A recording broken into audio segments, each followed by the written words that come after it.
नमस्कार दोस्तों, आज की इस वीडियो में हम राजस्थान की जनजातियां और उनके आर्थिक विकास को पढ़ेंगे, उनकी अर्थव्यवस्था को पढ़ेंगे, जो कि ग्राम विकास अधिकारी का एक टॉपिक है। तो चलिए इस वीडियो को शुरू करते हैं। शुरू करने से पहले यदि आपने चैनल को सब्सक्राइब नहीं किया है तो चैनल को सब्सक्राइब करके बेल आइकन को क्लिक कर ले, ताकि आने वाली हर वीडियो का नोटिफिकेशन आप तक पहुँच जाए। तो चलिए हम शुरू करते हैं। राजस्थान की जो जनजातियाँ हैं उनके बारे में पढ़ेंगे, उनकी सामाजिक आर्थिक रीति रिवाजों के बारे में और उनकी अर्थव्यवस्था के बारे में कंप्लीट इस वीडियो के अंदर हम पढ़ने वाले हैं। तो चलिए शुरू करते हैं। राजस्थान में विभिन्न जातियों का उद्भव हुआ। बहुत सारी जातियां जो है राजस्थान में उनका उद्भव हुआ है। उनके उन जो विभिन्न जातियां हैं उनके लोगों की संरचना, शारीरिक संरचना, सामाजिक जीवन, उनका व्यवसाय, उनके रीति रिवाज, ये सब अलग अलग पाए जाते हैं। उन्हीं के आधार पर उनको अलग अलग भागों में बांटा गया।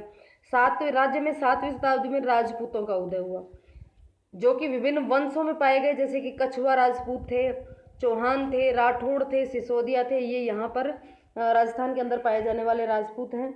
राजस्थान के उत्तरी पूर्वी भाग में जाट जाति ने अधिकार कर लिया था तथा ये राज्य के निवासी बन गए।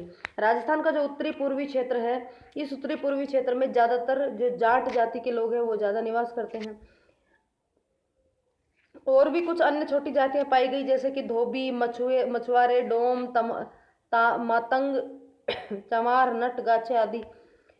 राज्य में हिंदुओं की लगभग 150 जातियां और उपजातियां निवास करती है। राजस्थान के अंदर अगर हिंदुओं की बात करें तो उसमें लगभग 150 से लेकर के 150 जातियां और उपजातियां जो है वो निवास करती हैं। राज्य में मुसलमान भी पाए जाते हैं, जो कि शेख, पठान, मेव, सैयद आदि जातियों में पाए जाते हैं। यानी कि जो मुसलमान होते हैं उनकी भी अलग अलग जातियां होती हैं, जैसे कि शेख, पठान, मेव, सैयद आदि। और कुछ अन्य आदिम जातियां भी हैं जो राज्य में पाई जाती हैं। उन आदिम जातियों में भील, मीणा, गरासिया, सहरिया, डामोर आदि प्रमुख जातियां हैं। राजस्थान की उपेक्षित जातियां, जो कि उपेक्षित जातियां रही हैं, उनमें सबसे पहले है अहीर। ये अहीर है। भील, बदी, बाजगर, बंजारा, चांडाल, बावरी, सांसी, सहरिया, नट, मोची, सुथार, लुहार, कालबेलिया, माली, नाई, जोगी, मेघवाल, मेहतर आदि ये इसके प्रमुख जातियां हैं। अब बात करते हैं केवल राजस्थान की जनजातियों की, क्योंकि राज्य की जनजातियां ही टॉपिक में दी हुई है और उनकी अर्थव्यवस्था दी हुई है, तो हम केवल जनजातियों के बारे में पढ़ेंगे। तो आदिवासी जाति और जनजाति की बात करें तो जो आदिवासी जो लोग हैं, ये लोग सभ्यता जो है उसके प्रभाव से वंचित हैं, और ये अपना पूरा का पूरा जीवन यापन जो प्राकृतिक वातावरण के अंतर्गत करते हुए अपनी जो भी उनकी रहन सहन है, जो भी भाषा संस्कृति है, उनको सहेज करके इन्होंने संरक्षित करके रखा हुआ है। यदि हम जनगणना की बात करें तो जनगणना 2011 में अनुसूचित जो जाति थी, यानी कि जिसको हम एससी बोलते हैं, उसकी जनसंख्या लगभग 1.22 करोड़ थी, यानी कि कुल जनसंख्या का 17.83%। 2011 की जनसंख्या के अनुसार एससी कैटेगरी का 1.22 करोड़ यानी कि कुल जनसंख्या का 17.83% निवास करती है राजस्थान में। और अनुसूचित जनजाति की बात करें, एसटी कैटेगरी की बात करें, तो यहाँ पे 92.38 लाख जो है लोग जो है एसटी कैटेगरी के हैं, जो कि कुल जनसंख्या का 13.48% है। राज्य में उदयपुर जिला जो है वो जनजातियों की दृष्टि से सबसे महत्वपूर्ण जिला है, यानी कि सबसे ज़्यादा जनजातियां जो पाई जाती हैं वो उदयपुर डिस्ट्रिक्ट के अंतर्गत पाई जाती हैं। राजस्थान का भारत में अनुसूचित जनजाति की संख्या की दृष्टि से कौन सा स्थान है? तो राजस्थान का भारत में 6ठा स्थान है जनसंख्या की दृष्टि से, अनुसूचित जाति की जनसंख्या की दृष्टि से। अब जातियों का भौगोलिक विवरण देखें, यानी कि भौगोलिक स्थिति के अनुसार जो जातियां हैं वो अलग अलग क्षेत्र में अलग अलग प्रकार की जो है जनजातियां पाई जाती हैं। तो राजस्थान की भौगोलिक विस्तार के आधार पर, यानी भौगोलिक वितरण की दृष्टि से अगर देखा जाए तो 3 भागों में इन जातियों को बांटा गया है। पहला भाग है दक्षिणी क्षेत्र। दक्षिण क्षेत्र के अंतर्गत जो है वो जनजाति का 57% हिस्सा इस क्षेत्र में निवास करते हैं, यानी कि 3 भागों में इसको बांटा है, 3 क्षेत्रों में। उसमें से दक्षिण क्षेत्र जो है, उस दक्षिण क्षेत्र में कुल जितनी भी जनजातियां उसका 57% भाग इस क्षेत्र के अंदर निवास करता है। इस क्षेत्र में पाई जाने वाली प्रमुख जो जातियां हैं उनमें कौन कौन सी हैं? दक्षिण क्षेत्र में भील है, मीणा है, डामोर है ये, और गरासिया है। भील, मीणा, डामोर और गरासिया, ये 4 जो है जनजाति मुख्य रूप से क्षेत्र में पाई जाती हैं। अब बात करते हैं विस्तार की। तो इस ये जो दक्षिण क्षेत्र का विस्तार है, इस क्षेत्र में सिरोही, चित्तौड़गढ़, राजसमंद, डूंगरपुर, बांसवाड़ा, उदयपुर, ये सारे जिले शामिल किए गए हैं। यानी कि नीचे का सिरोही, तमिलनाडु, राजस्थान की बात कर रहे हैं, सिरोही, चित्तौड़गढ़, राजसमंद, डूंगरपुर, बांसवाड़ा और उदयपुर, ये जिले इसके अंदर विस्तार के अंदर दक्षिणी क्षेत्र के विस्तार में शामिल किए गए हैं। 70% गरासिया जनजाति सिरोही और आबू रोड तहसील में पाई जाती है। यानी कि सिरोही और आबू रोड सिरोही की आबू रोड तहसील जो है, उन तहसीलों में जो गरासिया जनजाति है सर्वाधिक मात्रा में पाई जाती है। यानी कि कुल जनजाति जो गरासिया जनजाति है उसका लगभग 70% जो है वो अकेले सिरोही के आबू रोड तहसील के अंदर पाए जाते हैं। 98% डामोर जनजाति डूंगरपुर की सिमलवाड़ा तहसील में पाई जाती है। यानी कि डामोर जनजाति जो है वो सर्वाधिक डूंगरपुर में ही पाई जाती है और वहाँ पर भी सीमलवाड़ा तहसील में पाए जाते हैं। अब ये तो बात हुई दक्षिण क्षेत्र की। अब बात करते हैं पूर्वी व दक्षिण पूर्वी क्षेत्र। पूर्वी व दक्षिण पूर्वी क्षेत्र। अब इस क्षेत्र की प्रमुख जनजातियाँ कौन सी हैं? तो इस क्षेत्र में है भील, मीणा, गरासिया, सांसी, यही है। इस क्षेत्र में मीणा जाति की अधिकता है, सर्वाधिक मात्रा में यहाँ पे मीणा जाति के जो लोग हैं वो पाए जाते हैं। सांसी जनजाति भरतपुर में निवास करती है। सांसी जो जनजाति है वो सर्वाधिक भरतपुर में निवास करती है। और पूर्वी व दक्षिण पूर्वी क्षेत्र के अंतर्गत आता है हमारा अलवर, भरतपुर, धौलपुर, करौली, कोटा, बूंदी, बारा, अजमेर, भीलवाड़ा, झालावाड़, टोंक आदि जिले इस क्षेत्र के अंतर्गत आते हैं। भरतपुर, अलवर, धौलपुर, करौली, कोटा, बूंदी, बारा, अजमेर और भीलवाड़ा, झालावाड़ और टोंक, ये सारे जिले जो हैं ये इस क्षेत्र के अंदर आते हैं। अब बात करते हैं उत्तर पश्चिमी क्षेत्र। उत्तर पश्चिम क्षेत्र जो है, इस क्षेत्र में लगभग 7.14% जनजातियां जो है निवास करती है। यानी कि बहुत कम मात्रा में है, राजस्थान की जनसंख्या का बहुत कम हिस्सा इस क्षेत्र में निवास करता है। प्रमुख जनजातियां हैं, उनमें आता है भील, गरासिया और मीणा। इस क्षेत्र में भी भील, गरासिया और मीणा सर्वाधिक प्रमुख जनजातियां हैं। पश्चिमी राजस्थान के 15 जिले इस क्षेत्र के अंतर्गत हैं, जैसे कि चूरू, हनुमानगढ़, गंगानगर, बीकानेर, जैसलमेर, जोधपुर, पाली, बाड़मेर, जालोर, सीकर, झुंझुनू आदि। इस क्षेत्र में ये जनजातियां जो हैं वो पाई जाती हैं। अब बात करते हैं इन्हीं सभी जनजातियों की। इन प्रमुख जनजातियों में सबसे पहले नंबर पे आता है मीणा। मीणा जनजाति जो है, इस मीणा शब्द का जो अर्थ होता है वो होता है मीन या फिर मछली, यानी कि मत्स्य। तो मीणा जनजाति का अर्थ हो गया एक तरीके से मत्स्य या फिर मछली। मीणा जनजाति की 51.20% जनसंख्या राज्य के 5 जिलों में पाई जाती है। यानी कि आधे से ज़्यादा जनसंख्या जो मीणा जनजाति की है वो 5 जिलों में पाई जाती है। और वो 5 जिलों में आता है जयपुर, करौली, दौसा, उदयपुर और सवाई माधोपुर। जयपुर, करौली, दौसा, उदयपुर और सवाई माधोपुर, इनमें इन 5 जिलों के अंतर्गत ये जो मीणा जनजाति है उसका 50% से अधिक यानी कि 51.20% जनसंख्या निवास करती है। मीणा जाति के जो लोग हैं वो मछली का सेवन नहीं करते, मछली उनके अंदर निषेध पाई जाती है, क्योंकि मीणा का जो अर्थ होता है वो मछली है। मीणा जनजाति की जो उपजातियाँ होती हैं, मीणा जनजाति की 2 उपजातियाँ होती हैं, 2 वर्ग होते हैं, एक तो जमींदार मीणा और दूसरा चौकीदार मीणा। जमींदार मीणा जयपुर के आसपास के भाग में रहता है, जबकि चौकीदार मीणा उदयपुर, कोटा, बूंदी, चित्तौड़गढ़ आदि जिलों में पाए जाते हैं। चौकीदार मीणा कहाँ पाए जाते हैं? उदयपुर, कोटा, बूंदी, चित्तौड़गढ़ में। और जबकि जयपुर के आसपास का जो क्षेत्र है उसमें जमींदार मीणा पाए जाते हैं। अब इनकी सामाजिक वर्ग जो है, अन्य सामाजिक वर्ग कौन कौन से मीणा जाति के, उनकी बात करें तो आद मीणा, रावत मीणा, सुरतेवाल मीणा, ठेड़िया मीणा, पड़ीहार मीणा, भील मीणा और चौथिया मीणा, ये पाई जाती है अन्य समाज वर्ग इनके। सामाजिक जीवन की बात करें तो इस जनजाति में रक्त संबंध को अधिक महत्वपूर्ण माना जाता है, यानी कि खून का संबंध जो है वो काफ़ी इम्पोर्टेंट इस पीढ़ी में माना जाता है। इसमें गोद प्रथा भी पाई जाती है। मीणा जनजाति में गोद लेने की प्रथा जो होती है वो भी पाई जाती है। मीणा जातियों के लोग ढाणी गांव और पाल में रहते हैं। मीणा जनजाति के जितने भी लोग हैं वो या तो ढाणी बना के रहते हैं या फिर किसी गांव या फिर पाल में रहते हैं। इनमें पितृवंशीय परंपरा द्वारा संयुक्त परिवार प्रथा पाई जाती है, यानी कि परिवार की परंपरा देखी जाए तो पितृवंशीय परिवार होते हैं और संयुक्त परिवार के रूप में ये रहते हैं। इनके धर्म की बात करें तो ये मीणा जो है वो हिंदू धर्म से संबंधित है और ये दुर्गा माता की पूजा करते हैं। जादू टोने में ये विश्वास रखते हैं, यानी कि मीणा जाति के जो लोग हैं वो दुर्गा पूजा अधिक करते हैं और जादू टोने में विश्वास रखते हैं। अगर इसकी अर्थव्यवस्था की बात करें, मीणा जनजाति की अर्थव्यवस्था की बात करें तो जमींदार मीणा कृषि और पशुपालन का कार्य करते हैं। जो जमींदार मीणा होते हैं वो जमींदार का काम करते हैं, यानी कि पशुपालन और कृषि दोनों कार्य करते हैं। चौकीदार मीणा जो है वो चौकीदारी की जगह अन्य व्यवसाय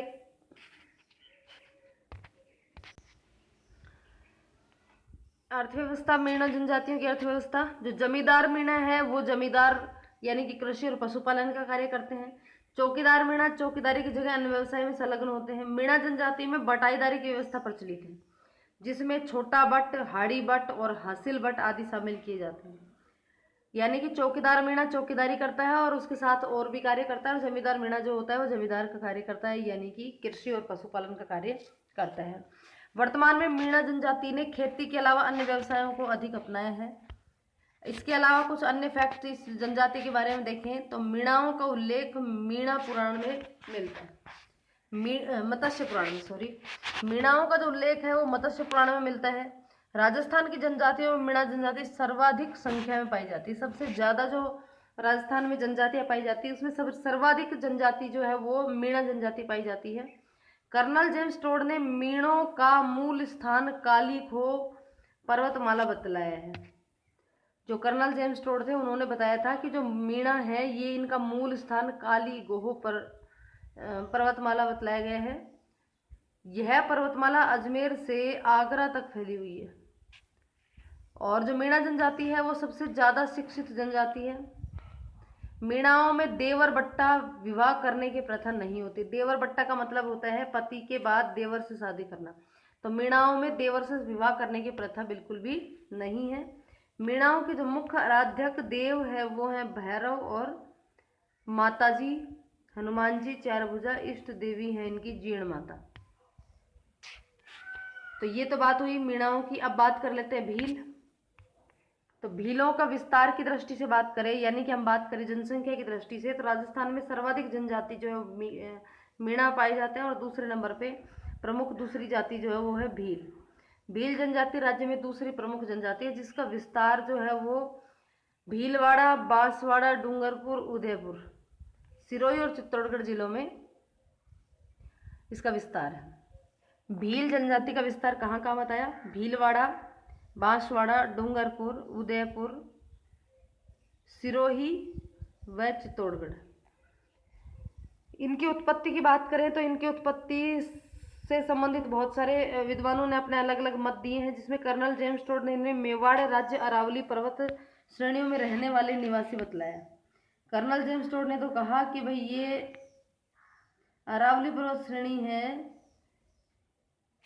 उसमें रहने वाले, उसमें निवास करने वाले जो जनजाति है वो है मेवाड़ राज्य की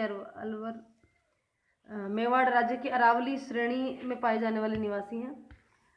भील का अर्थ होता है तीर चलाने वाले। इनके वस्त्र आभूषणों की बात करें तो वस्त्र पहनने के आधार पर भीलों को दो भागों में बांटा गया है, एक तो लंगोटिया भील और एक पोतीदा भील। वस्त्र पहनने के आधार पर ही भीलों को दो भागों में बांटा, एक तो लंगोटिया भील और दूसरा पितौदा भील।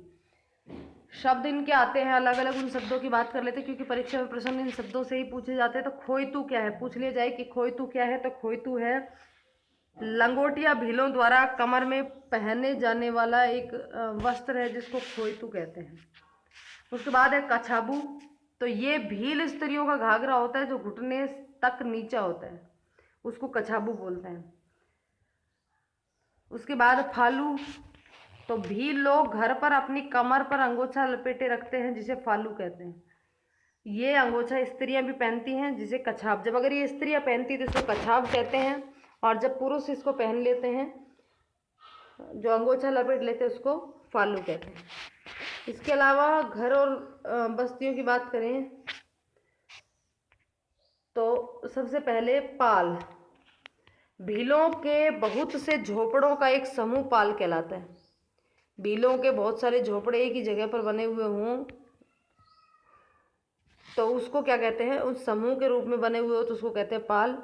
एक होता है पालवी, इसके मुखिया को पालवी कहते हैं, यानी कि जो झोपड़ों का समूह होता है उसमें एक मुखिया होता है, कोई ना कोई, उस मुखिया का समूह है, उस मतलब झोपड़े को समूह को तो पाल कहते हैं, और उस झोपड़े के समूह का जो मुखिया है, पाल का जो मुखिया, उसको पालवी कहते हैं। इसके बाद कू, तो भीलों के घरों को स्थानीय भाषा में कू कहा जाता है।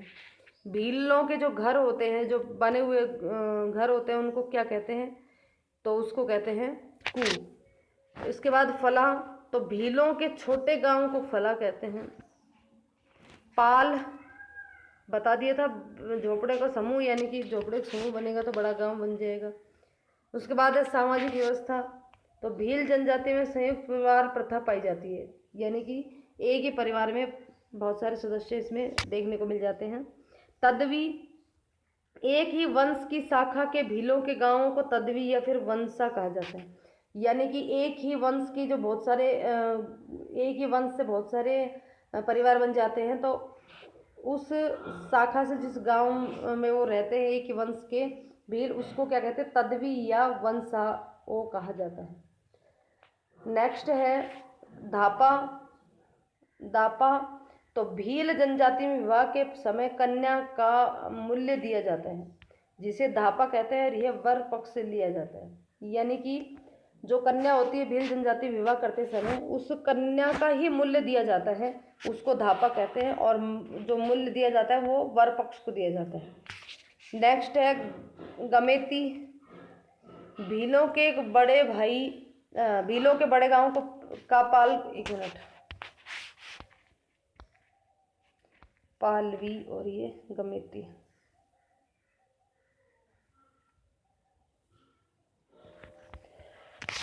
भीलों के जो बड़े गांव होते हैं, जो पाल होते हैं, उनका जो पाल का मुखिया होता है उसको गमेती कहते हैं, और जो भीलों का जो मुखिया होता है उसको पालवी कहते हैं। पालवी और गमेती एक ही बात है मेरे हिसाब से तो। इसके बाद बोलावा, तो भील जनजाति में मार्गदर्शक व्यक्ति जो होता है उसको बोलावा कहते हैं, यानी कि किसी भी व्यक्ति को किसी भी प्रकार का मार्गदर्शन जब जो व्यक्ति करता है भीलों में, उसको क्या कहते हैं, बोलावा कहते हैं। अब भीलों के धर्म की बात करें तो ये भील जनजाति जो है ये भी हिंदू धर्म की ही पालना करती है, और हिंदू धर्म के त्योहारों को मनाते हैं, जिसमें होली का विशेष महत्व होता है। नेक्स्ट बात करें अर्थव्यवस्था की, तो चिमाता, भील जनजाति द्वारा पहाड़ी क्षेत्रों में जो वन होते हैं उनको जला करके जो कृषि योग्य भूमि बनाई जाती है, जिसमें वर्षा काल के दौरान अनाज और दालें और सब्जियां बोई जाती हैं।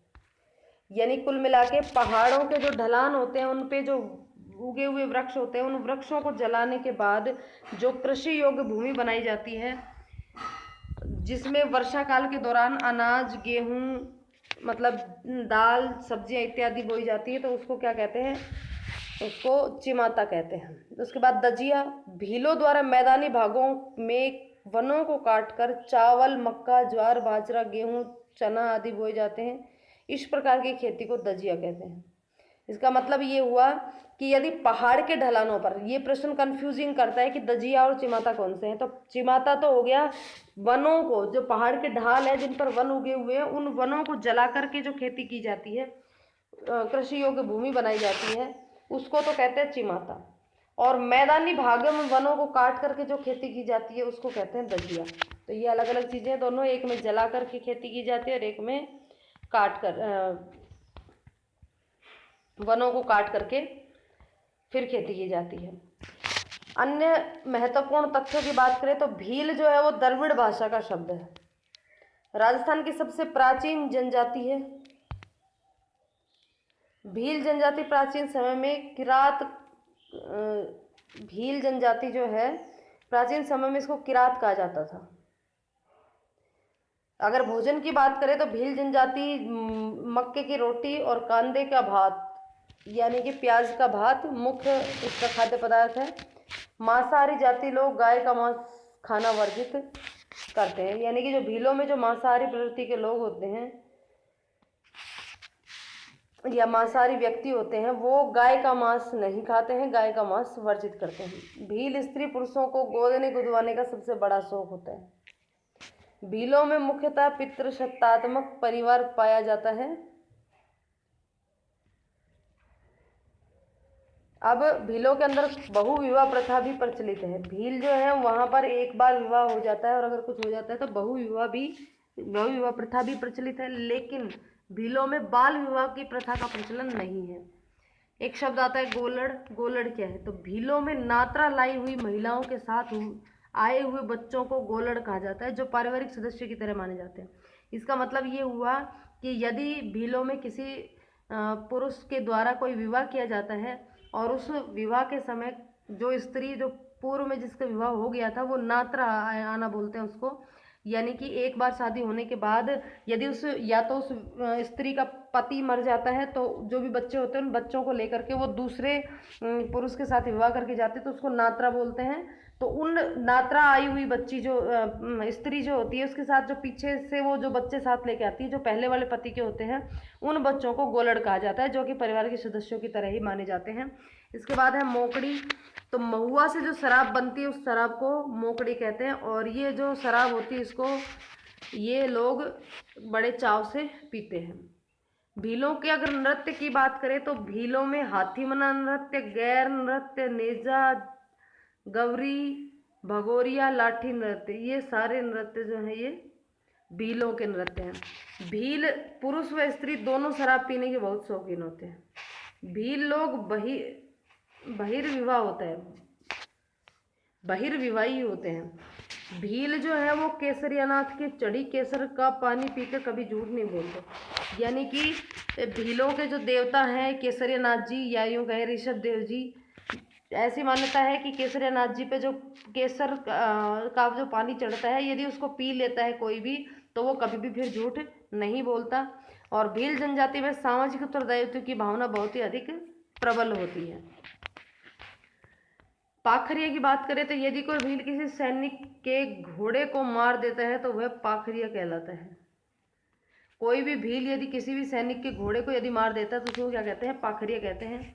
भील जनजाति अत्यधिक निर्धन जनजाति है जिसमें स्थानांतरित कृषि का प्रचलन है, यानी कि बहुत ही गरीब जनजाति है और इसमें स्थानांतरित कृषि का मतलब हो गया आज इस जगह कृषि की तो कल किसी दूसरी जगह कृषि कर देते हैं। भील जनजाति कृषि के अलावा पशुपालन और शिकार के कार्य के माध्यम से अपना जीवन यापन भी करती है, यानी कि शिकार और खेती और पशुपालन इनका मुख्य व्यवसाय है। उसके बाद है छेड़ा फाड़ना, यानी कि तलाक की प्रथा। जो तलाक की प्रथा होती है उसको छेड़ा फाड़ना कहते हैं। नेक्स्ट है ग्रासिया।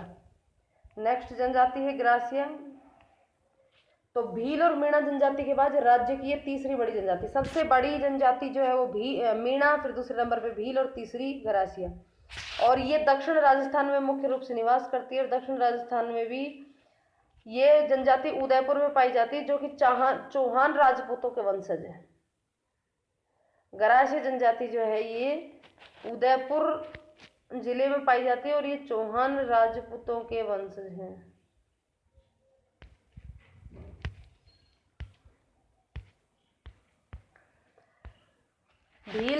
जो ग्रासिया जनजाति है उसमें सामाजिक और पारिवारिक जीवन किस प्रकार का होता है? तो देखिए इस जनजाति में पितृसत्तात्मक परिवार पाए जाते हैं ग्रासिया में। इसमें विवाह को एक संविदा माना जाता है जिसका आधार वधु मूल्य होता है। विवाह में भी जो आधार होता है वो वधु मूल्य होता है। अब आता है इनमें मोर बंधिया। तो ग्रासिया जनजाति का एक विवाह प्रकार जो हिंदुओं के ब्रह्म विवाह के अनुरूप होता है उसको क्या कहते हैं? मोर बंधिया या फिर मोड़ बंधिया। पहरावना विवाह एक प्रकार का विवाह होता है, पहरावना विवाह, जिसमें नाम मात्र के फेरे होते हैं, यानी कि पहरावना विवाह के अंतर्गत फेरे नहीं होते, मात्र नाम मात्र के फेरे होते हैं। उसके बाद होता है ताड़ना विवाह। इसमें कन्या का मूल्य वैवाहिक भेंट के रूप में दिया जाता है जिसमें विधवा विवाह का भी प्रचलन है। तो उसके बाद जो ग्रासिया जनजाति है वो शिव, भैरव और दुर्गा की पूजा करते हैं। इनके प्रमुख त्योहारों की बात करें तो ग्रासियों के प्रमुख त्योहार है होली और गणगौर। स्थानीय और संभागीय तथा मन खारों या आम आम, आदिवासी इत्यादि।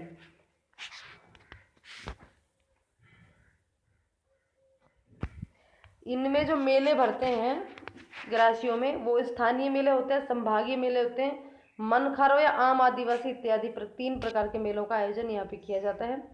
एक शब्द आता है फालिया। तो गांव में सबसे छोटी इकाई यानी कि एक ही गोत्र के लोग जब एक छोटी सी जगह पर रहते हैं तो उसको फालिया कहते हैं। ग्रासियों की जनजाति की बात करें, ग्रासीय जनजाति की अर्थव्यवस्था की बात करें तो इसका मुख्य व्यवसाय जो है वो पशुपालन और कृषि है। 85% ग्रासिया कृषि कार्य में जुटे हुए होते हैं और ये लोग कृषि श्रमिकों का कार्य भी करते हैं, यानी कि 85% लोग इसके अंदर जुड़े हुए थे। अब अन्य महत्वपूर्ण तथ्य ग्रासियों के बारे में, तो ये जो जनजाति है सिरोही जिले की आबू रोड और पिंडवाड़ा तहसील तक सीमित है। ग्रासीय जनजाति की जनसंख्या समग्र राजस्थान की जनसंख्या का 6.70% है, यानी कि 6.70%। जो आदिवासी जनजाति है उसका 6.70% अकेली ग्रासीय जनजाति है। ग्रासीय जनजाति अन्य अत्यधिक अंधविश्वासी होती है, बहुत ज़्यादा अंधविश्वास इसमें होता है। और ग्रासीय जनजाति में शव जलाने की प्रथा होती है। ग्रासीय सफ़ेद रंग के पशुओं को शुभ मानते हैं। नेक्स्ट है सांसी जनजाति। सांसी जनजाति की उत्पत्ति सांसमल नामक व्यक्ति से मानी जाती है। सांसमल नामक व्यक्ति से सांसी जनजाति की उत्पत्ति मानी जाती है और ये भरतपुर के कुछ भागों में पाई जाती है। यह खानाबदोशी जनजाति है। इसको 2 भागों में बांटा गया है, एक तो बीजा और एक माला। सामाजिक जीवन की बात करें तो ये लोग भी बहिर्विवाही होते हैं और एक ही विवाह में विश्वास रखते हैं। इनमें विधवा विवाह का प्रचलन नहीं है। इनकी अर्थव्यवस्था की बात करें तो ये घुमक्कड़ होते हैं। इनका कोई भी स्थायी निवास नहीं होता है और हस्तशिल्प और कुटीर उद्योगों में ये शामिल रहते हैं। सहरिया जनजाति के गांव की सबसे छोटी इकाई फला। सहरोल जनजातियों के गांव को सहरोल कहते हैं। बहुपत्नी प्रथा का प्रचलन होता है और इस जाति के मुखिया को कोतवाल कहते हैं। ये जो जनजाति है इसमें साक्षरता की बहुत अधिक कमी होती है। अच्छा, यहाँ रह गए थे ना। सांसी जनजाति की बात करते हैं। सांसी जनजाति की अर्थव्यवस्था की बात करें तो सांसी जनजाति जो है ये लोग घुमक्कड़ होते हैं और इनका कोई भी स्थायी व्यवसाय नहीं होता और हस्तशिल्प और कुटीर उद्योगों में ये संलग्न होते हैं। अब बात करते हैं सहरिया जनजाति की। तो राज्य की कुल जनजाति का 0.99% जो है सहरिया जनजाति है और जो जितनी भी सहरिया जनजाति है उसका 99% जो सहरिया जनजाति है वो 12 में निवास करती है। 12 के भी किशनगंज और सहबाग तहसीलों में निवास करती है। सहरिया जनजाति के सामाजिक जीवन देखें तो फला सहरिया जनजाति के गांवों की छोटी सी इकाई को कहते हैं फला। सहरोल सहरिया जनजाति के गांवों को कहते हैं। सहरिया जनजाति में बहुपत्नी प्रथा प्रचलित है, यानी कि एक ही व्यक्ति के एक से अधिक पत्नियां हो सकती हैं। इस जाति के मुखिया को कोतवाल कहते हैं। सहरिया जनजाति के मुखिया को क्या कहते हैं? कोतवाल कहते हैं। इनमें साक्षरता बहुत कम पाई जाती है। इनके आर्थिक जीवन की बात करें तो ये समतल भूमि पर खेती करते हैं ज्वार की। वन से लकड़ी और वन उपज एकत्रित करना भी इनका मुख्य कार्य है। जंगलों से लकड़ियां लाना और जो भी वन उपज है उसको एकत्रित करना इसका मुख्य कार्य है। अन्य महत्वपूर्ण तथ्य में सहरिया भारत सरकार द्वारा घोषित राजस्थान की एकमात्र आदिम जनजाति है। तो ये पूछा जा सकता है कि भारत सरकार द्वारा घोषित राजस्थान की एकमात्र आदिम जनजाति कौन सी, तो वो है सहरिया। मामूनी की संकल्प संस्था का संबंध सहरिया जनजाति से ही है।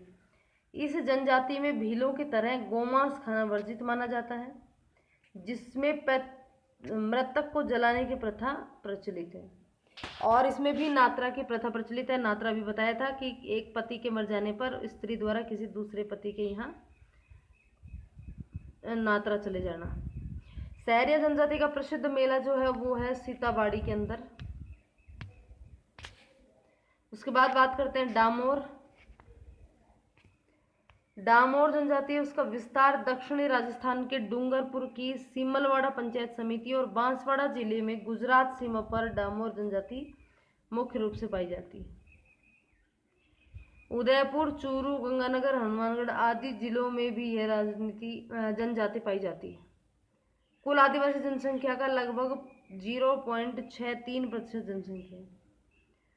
यानी कि डामोर जनजाति सबसे पहले डूंगरपुर में सबसे ज्यादा पाई जाती है और डूंगरपुर की भी सीमलवाड़ा ग्राम पंचायत में। बांसवाड़ा जिले में गुजरात की सीमा पर भी मुख्य रूप से डामोर जनजाति पाई जाती है। उदयपुर, चूरू, गंगानगर, हनुमानगढ़ आदि जिलों में भी यह जनजाति पाई जाती है। कुल जो आदिवासी जनजाति है उसका 0.63% यानी कि 0.63% जो है वो आदिवासी जनसंख्या का भाग है। इनको डामरिया के नाम से भी जाना जाता है। उसके बाद आर्थिक जीवन, इन लोगों का मुख्य पेशी खेती व आखेट है। यानी कि ये जो जनजाति है ये या तो खेती करते हैं या फिर शिकार करते हैं। आखेट का मतलब शिकार। और फसल के रूप में ये मक्का और चावल आदि की खेती करते हैं। आर्थिक रूप से यह जनजाति पिछड़ी हुई है। यदि इस जनजाति का हम सामाजिक जीवन की बात करें तो डामोर जनजाति स्वयं को राजपूत मानती है। ये जो डामोर जनजाति है स्वयं को क्या कहते हैं? राजपूत होते हैं। इनको इनके जो भी झगड़े होते हैं उनका जो फैसला होता है वो पंचायत के अंदर होता है। डामोर जनजाति के छोटे गांव होते हैं उनको फला कहते हैं और उसमें भी बहुपत्नी विवाह पद्धति का प्रचलन है। नेत्रा प्रथा भी डामोर जनजाति की स्त्रियों द्वारा अपनाई जाती है। यानी कि पति के मृत्यु के बाद इस प्रथा का पालन करती है। छेला बावजी का मेला डामोर जनजाति के लिए गुजरात के पंचमहल में आयोजित किया जाता है। छेला बावजी का मेला। 11 को रेवाड़ी का मेला डूंगरपुर में सितंबर के महीने में आयोजित किया जाता है। ये 11 की रेवाड़ी का मेला। अन्य महत्वपूर्ण तथ्य की बात करें तो इस जनजाति के लोग शराब प्रिय और मांसाहारी हैं। पुरुष भी स्त्रियों के भांति गहने पहनने के शौकीन होते हैं और डामोर के 95% के लोग जो है वो खेती करते हैं। डामोर जनजाति में बच्चों के मुंडन की प्रथा प्रचलित नहीं है। चाड़िया डामोर जनजाति में होली के अवसर पर आयोजित किया जाने वाला कार्यक्रम जो है वो चाड़िया कहलाता है। डामोर जनजाति का मुख्य मेला जो है वो है बेणेश्वर डूंगरपुर। नेक्स्ट है कंजर। कंजर शब्द का अर्थ है जंगलों में विचरण करने वाला। कंजर शब्द की उत्पत्ति जो है वो संस्कृत भाषा के काननचार या फिर कननचार के अपभ्रंश से हुई है। कंजर जनजाति जो है ये कोटा, बूंदी, बारा, झालावाड़, भीलवाड़ा, अलवर, उदयपुर आदि जिलों में पाई जाती है।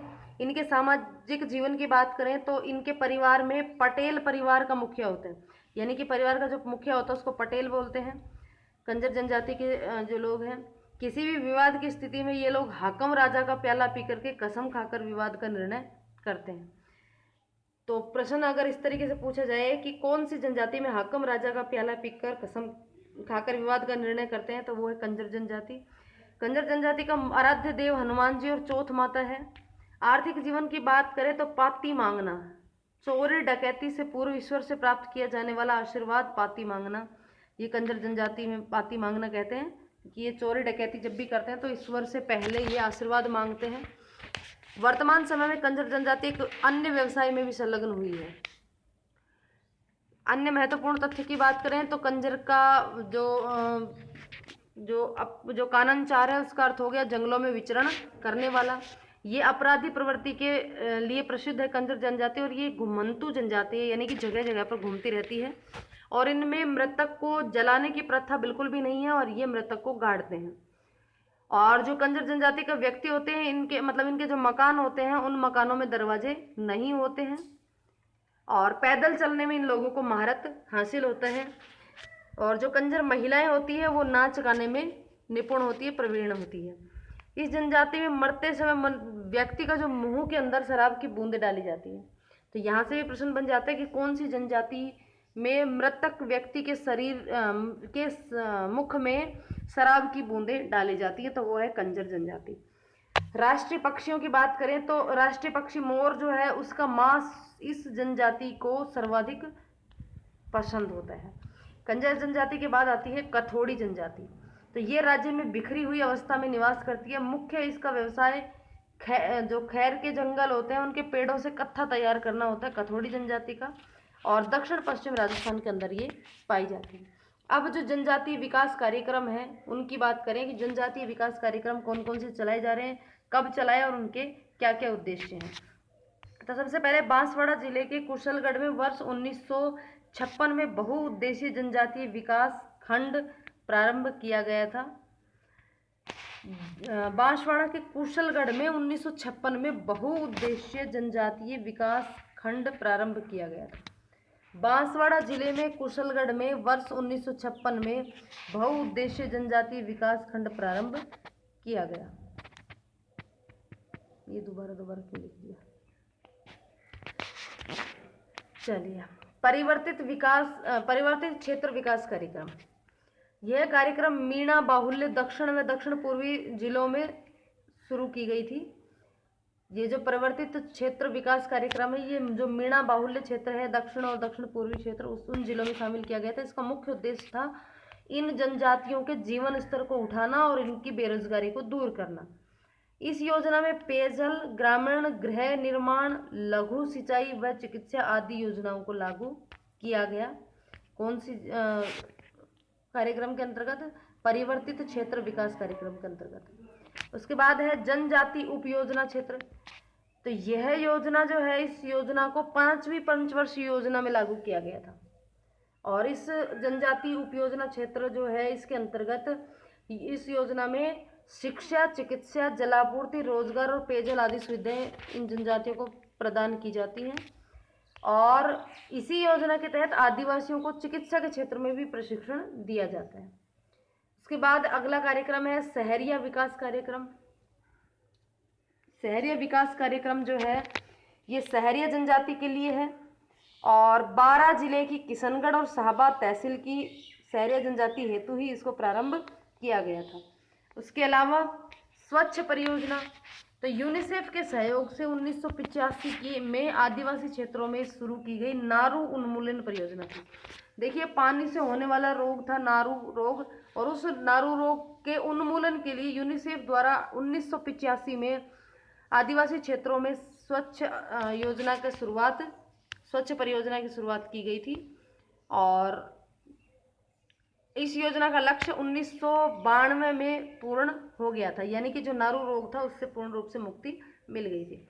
नेक्स्ट है बिखरी जनजाति विकास कार्यक्रम। तो 1979 में इस कार्यक्रम की शुरुआत की गई और किसके द्वारा संचालित है? ये जनजाति क्षेत्र विकास विभाग द्वारा संचालित योजना है और भारत विकास परिषद द्वारा इसकी क्रियान्वित की जा रही है। बांसवाड़ा और डूंगरपुर के अलावा राज्य के संपूर्ण भूभाग पर आदिवासियों की बिखरी हुई संख्या निवास करती है। इस योजना का लक्ष्य है इन जनजातियों को एक साथ जोड़ना, बिखरी हुई जनजातियों को। उसके बाद नेक्स्ट योजना है एकलव्य योजना। जो भी इस जो आदिवासी जनजाति या आदिवासी क्षेत्रों के जो बच्चे हैं, जो आदिवासी बच्चे हैं, वो जो शिक्षा से वंचित हैं, उन बालकों के विकास हेतु छात्रावास और स्वास्थ्य केंद्र की स्थापना करना इस योजना के अंतर्गत इसका लक्ष्य था। उसके बाद रोजगार कार्यक्रम। तो इस योजना का लक्ष्य आदिवासियों को रोजगार के अतिरिक्त अवसर प्रदान करना, यानी कि आदिवासी लोग हैं उनको रोजगार के अवसर उपलब्ध करवाना, ये रोजगार कार्यक्रम का मुख्य लक्ष्य था। उसके बाद रूख भायला कार्यक्रम। तो रूख भायला कार्यक्रम के अंतर्गत 500 चयनित स्वयंसेवकों को 300 रुपये प्रति माह भत्ता दिया जाता है। इस योजना का मुख्य उद्देश्य क्या है? तो सामाजिक वानिकी को बढ़ावा देना और पौधों की जो अवैध कटाई है उन कटाइयों को रोकना ही इस रूख भायला कार्यक्रम का मुख्य उद्देश्य है। इसके बाद जनजातीय क्षेत्रीय विकास की प्रमुख संस्थाएं कौन कौन सी, उनकी बात करते हैं। तो सबसे पहले है माणिक्यलाल वर्मा आदिम जाति शोध एवं प्रशिक्षण संस्थान। माणिक्यलाल वर्मा आदिम जाति शोध एवं प्रशिक्षण संस्थान। तो जनजाति विकास के लिए सन 1964 में स्थापित इस संस्था का उद्देश्य था जनजातियों के विकास, आर्थिक एवं जीवन स्तर को सुधार करना, सांस्कृतिक सामाजिक जीवन स्तर का सुधार करना। इसके बाद है वनवासी कल्याण परिषद।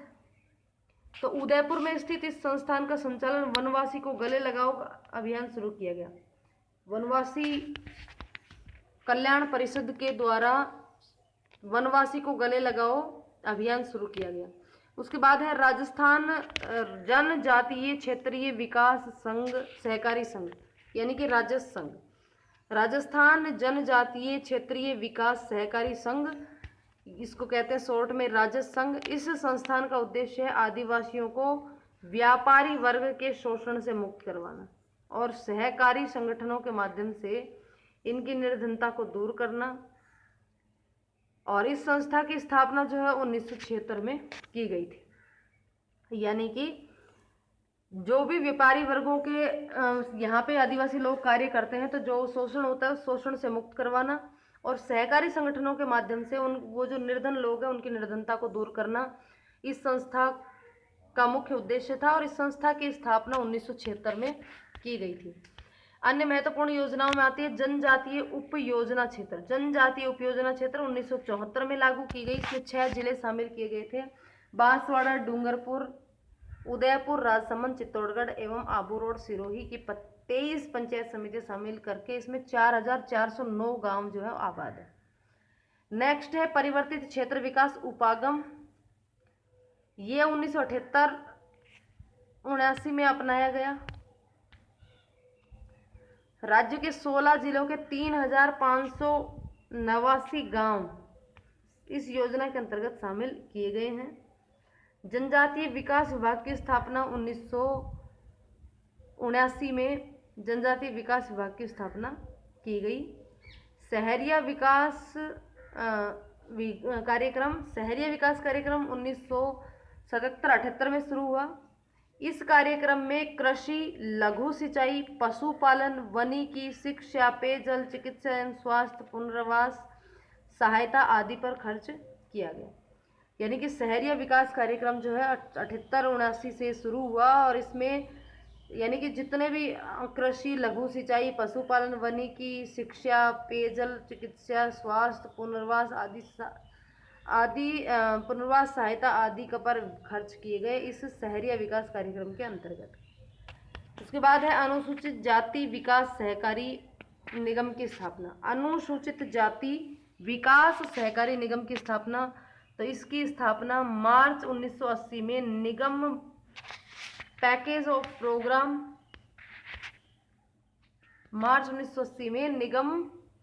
ऑफ प्रोग्राम स्काइट योजना, यार्न योजना, बुनकर शेड योजना के माध्यम से अनुसूचित जनजातियों के लोगों को स्वावलंबी बनाने का प्रयास किया जा रहा है। यानी कि कुल मिला के 1980 में इसकी स्थापना हुई और विभिन्न योजनाओं के माध्यम से इन लोगों को स्वावलंबी बनाने का प्रयास किया जा रहा है। इसके अलावा अन्य तथ्यों की बात करें तो देखिए, हिडन भीलों को पूर्व द्रविड़ रिजले इन्हें द्रविड़ प्रो गुहा जैसे प्रोटो ऑस्ट्रोलाइड प्रजाति से संबंधित मानते हैं। हिडन भीलों को पूर्व द्रविड़, रिजले को द्रविड़ और प्रोटो एस्ट्रोलाइड प्रजाति से संबंधित मानते हैं। कर्नल जेम्स टोड ने भीलों को वन पुत्र की संज्ञा दी। भीलों को क्या कहा कि ये वन पुत्र है। भीली व्याकरण के प्रकाशन करता है C.S. थॉम्पसन। हेलरू क्या है?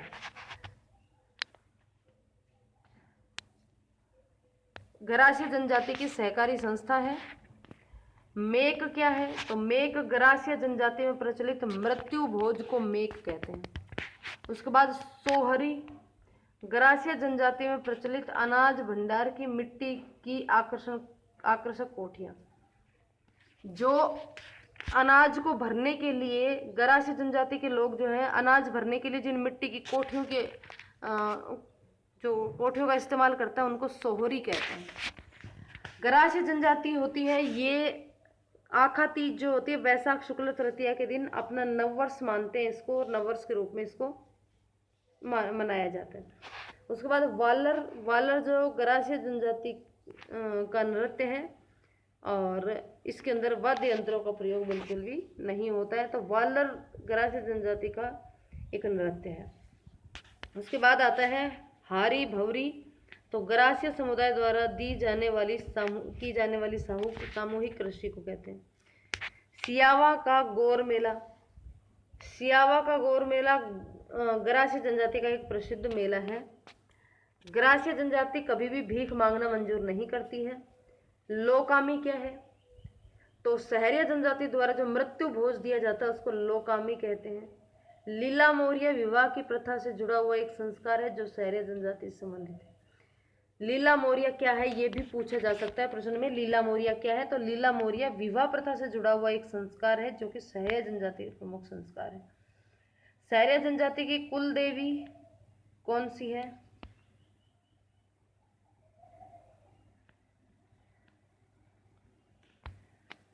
शहरी जनजाति की कुल देवी कोड़िया देवी। और दक्षिण पश्चिमी राजस्थान में की कोटड़ा तहसील में कथोड़ी जनजाति निवास करती है जो कि कत्था निकालने का कार्य करती है। तो ये थी हमारे राजस्थान की जनजातियां और उनकी अर्थव्यवस्था, जो कि ग्राम विकास अधिकारी का एक महत्वपूर्ण टॉपिक है। तो चलिए मिलते हैं एक और अन्य वीडियो में, तब तक के लिए धन्यवाद।